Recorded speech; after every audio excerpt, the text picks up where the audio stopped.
I'm Wayne Stafford, farm here with my son at Stafford Farms. We have a beef cattle, feed out, finished freezer beef, and grain and hay. We ended up with some cows, got sick with a mastitis, and we eventually called out all the ones that were a problem, and we didn't have many cows left. And with the price of milk, I just decided to get out of it. We had been doing a few freezer beef. Well, we raised a few for ourselves and then sold what was left, and thought that was a good idea to go into. We started actually even feeding some heifers for another dairy farmer. And we got into buying some more feeders and finishing them out and selling them. It was hard to find feeders that didn't have hormones and stuff like that, so it was getting harder and harder to find them.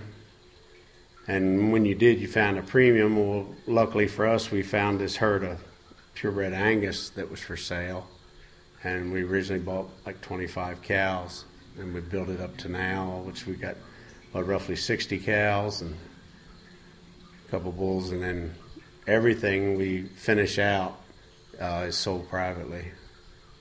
But my grandfather and his brother, along with my dad, they had a little bit of everything. They had dairy, they had swine, they had a butcher shop, they had produce, they had chickens, eggs, geese, turkeys, the whole 9 yards. And my grandfather says the only success to farming is to always have something to sell.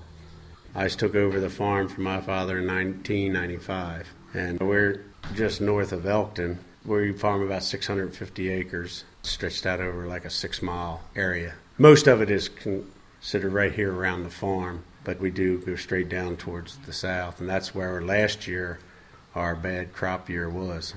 I learned about crop insurance in 1999 when we had our first complete crop failure, but I've been carrying it ever since. We have yet to have a complete failure, not even enough for a claim, but I still keep the revenue insurance.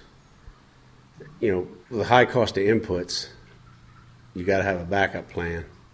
It's still relatively expensive. We usually carry the 70% level, and but all my crops are grouped together because I can have a loss at one end and not at the other. So it's the overall average.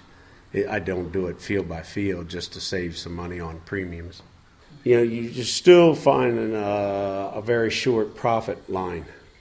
So to just go out there and plant a lot of crops without some kind of insurance and backup, you're not going to make money off of it. I still enjoy going out and planting and then watching it come up. It's not much fun when you've gone to all that work and watch it wilt away.